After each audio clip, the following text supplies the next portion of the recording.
I've been keeping up with this story. The story in regards to Samsung Exynos CPU, Qualcomm Snapdragon CPU put out a couple of videos this week explaining how it looks like Qualcomm is kind of strong arming Samsung to use the Qualcomm chips over the Exynos chips. And now we have some details as far as how Qualcomm is going to attempt to pull this off. And it looks like they're going to make an offer to Samsung that Samsung cannot refuse. Now, we actually have the numbers now as far as the cost per CPU. And it looks right around what I was anticipating the CPUs to cost per CPU for Samsung. But we're not going to get in too much detail. I'll probably save this for a video. But it says that according to this tipster of an insider, the cost of the Exynos 2600 chip, and that's the current flagship chip, the 2700 would be coming out with the Samsung Galaxy S27 series, and that's supposed to be even more expensive. But just to give you an example, the flagship Exynos chip this year has risen from the Exynos 2500 chip, which is in the Z Flip 7, was $220 per CPU per device. $220. And the Exynos 2600 chip is $270, 270 per chip per device. And it's expected to reach levels close to or at $300 per CPU for the Samsung Exynos 2700. And just for comparison, the Snapdragon 8 Elite Gen 5 currently costs $230. So current chips, $270 compared to $230. And I estimated it would be roughly $40 to $50 cheaper. It looks like I was correct. Now, the estimated cost, we don't know for sure, but estimated cost of if the Exynos 2700 CPU is going to be right around $300, the Qualcomm Snapdragon 8 Elite Gen 6 Pro is going to be about $250, which would be $50 cheaper per unit per device in the upcoming S27 series.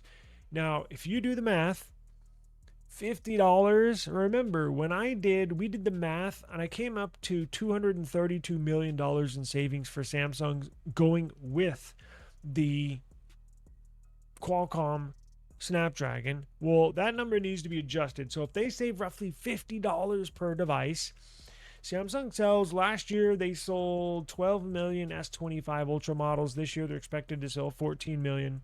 Let's say next year they sell 15 million, right? Let me give you a peek inside to what the Samsung executives are thinking about, and they're doing this math while they have meetings to decide what CPU they should go with. Should they hold off their own in-house CPU for Snapdragon?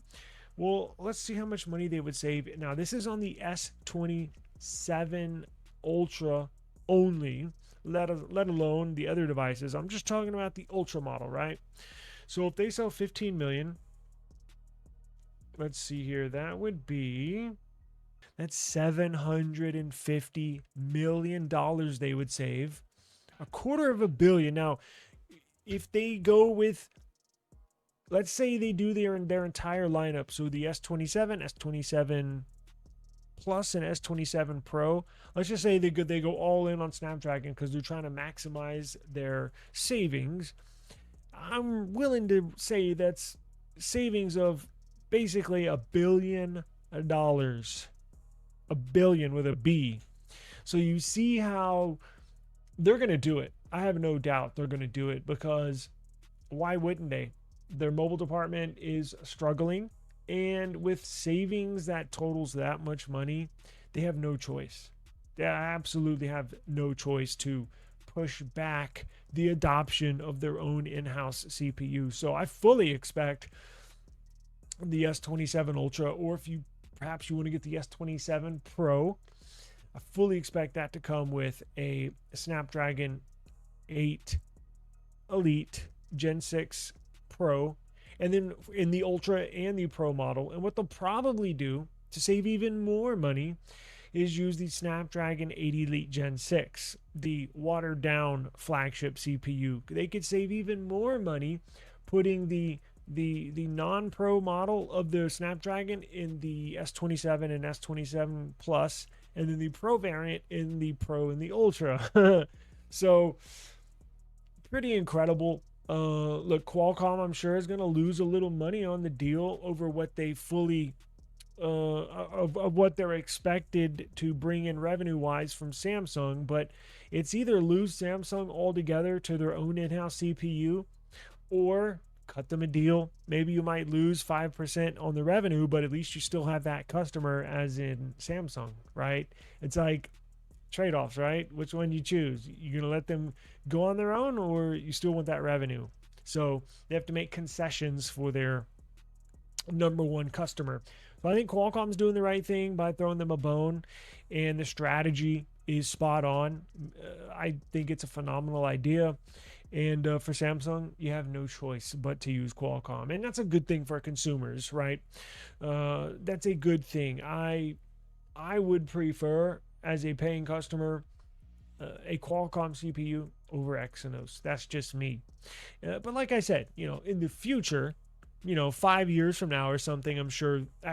Well, at this point, we have no idea, but I'm assuming 5 to 6 years from now, Samsung will be using their own in-house Exynos CPU. But until we get there, why not? Until you're, if you're in Samsung shoes, I wouldn't fully adopt the Exynos CPU until you're 100% sure, no issues.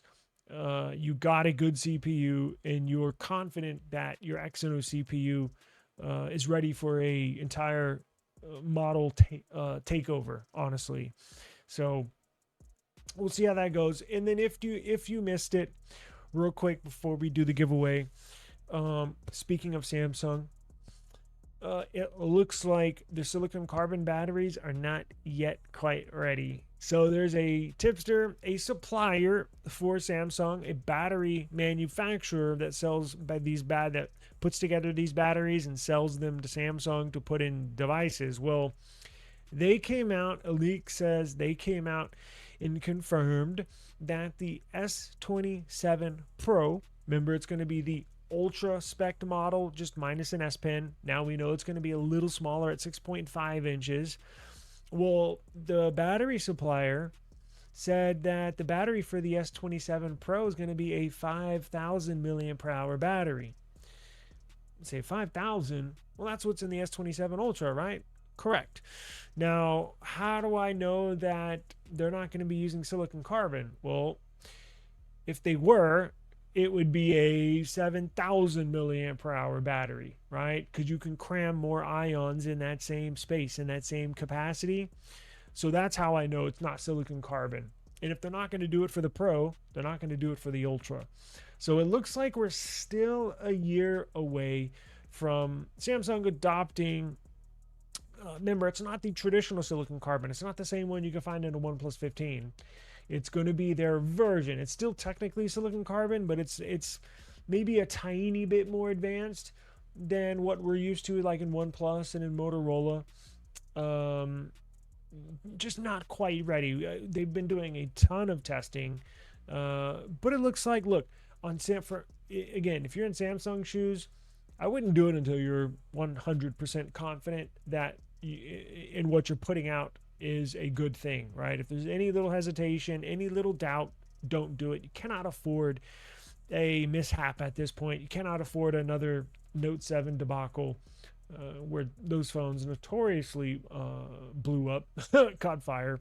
So if I was them, and kind of sucks for us, because I was kind of hoping, I guess, fingers crossed, that this year would be the year that they throw everything in the kitchen sink in this phone, because we know that with that new Qualcomm chip, it's going to have LPDDR6 RAM. It's going to have UFS 5.0 storage.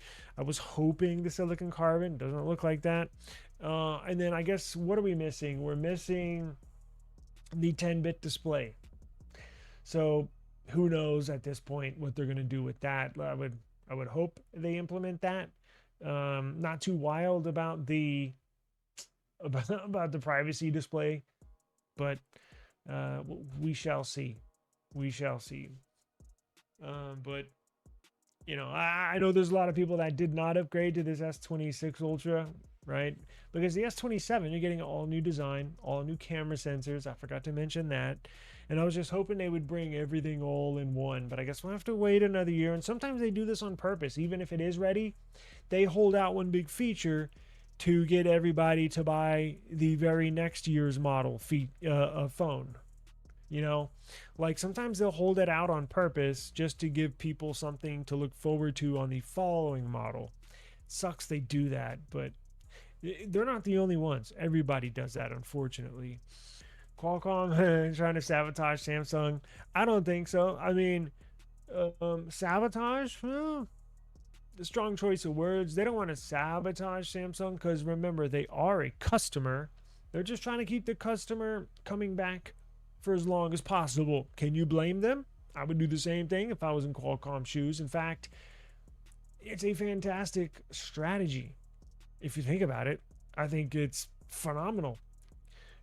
I think it's phenomenal. Who gives a flip? A lot of people do. A lot of people do. Like me. That's a huge savings. Bad when it's cheaper to buy someone else. Yeah. And when those numbers came out yesterday, I was shocked that they're getting this freaking expensive. Think about it. A CPU's and that's their cost, $300.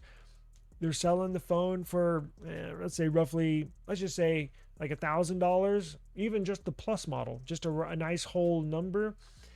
That's a third of the device just in one part. I mean, it's an enormous key factor in what, profits, what they do, strategy moving forward. It's a huge component of the entire piece of the pie, right? If I was Samsung, I would MediaTek and Qualcomm compete for using the CPUs. Whoever the lowest wins. Yeah, it's interesting because they actually sign not on every customer, but a lot of these customers that Qualcomm has for their chips, they sign deals, right? Like an athlete signs a deal, like any other deal, and it's always can be negotiated. But like with nothing signed a 3-year deal recently with Qualcomm, meaning the next 3 models they put out have to be using and or utilizing a Qualcomm CPU. They do that with Samsung. They do that with Xiaomi. So I guess you could do that, but you would have to be at the end of a deal. So not a bad idea.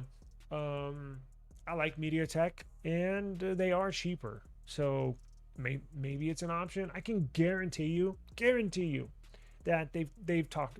If we're talking about it, they've talked about it and or thought about it. That's their job. So I know some of these companies, I'm like, I don't know what the hell they're doing or thinking. But some of these companies, I sit there and think, did they think about this? What are they doing? Now, we're on the outside looking in, so it's easy for us to question them. And you would think, right? This is their job. This is what they do to maximize profit, maximize adoption, the number of people using your devices.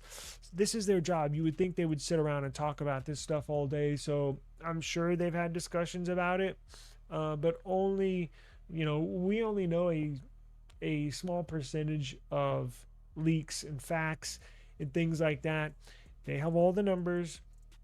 You would think they're making the best decision for the company, but sometimes you really have to wonder what the freak are they thinking. I'm not going to lie to you. I've second guessed a number of companies. Yeah, and they will. They will use their own at some point. It's just a matter of time. They're going to have to take that dive in the deep end of the pool and see if you sink or swim. They're going to have to. But if you're a Samsung, you better be damn sure, very confident that you can do this without sinking, right? Making sure that when you do jump in the deep end that you're going to be able to swim. So it'll happen at some point, but I wouldn't just immediately rush to it, rush to Exynos, because that's when you get in trouble. That's